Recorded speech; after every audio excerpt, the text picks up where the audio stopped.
انسان دن رات 3 طرح کے امتحانات سے گزرتا ہے، لیکن وہ ان میں سے کسی ایک سے بھی سبق حاصل نہیں کرتا۔ پہلا امتحان،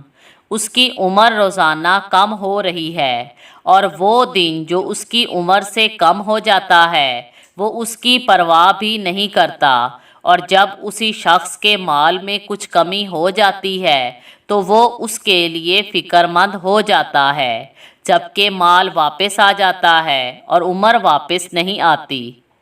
دوسرا امتحان، ہر روز وہ اللہ کا عطا کردہ رزق کھاتا ہے، اگر تو وہ حلال ہے تو اس کے بارے میں سوال ہوگا، اور اگر حرام ہے تو اس پر سزا دی جائے گی، اور وہ حساب کے انجام سے ناواقف ہے۔ تیسرا امتحان، ہر روز وہ کسی قدر آخرت سے قریب ہو جاتا ہے اور اس دنیا سے قدرے دور ہو جاتا ہے، اس کے باوجود وہ باقی رہنے والی آخرت کے لیے اتنی فکر نہیں کرتا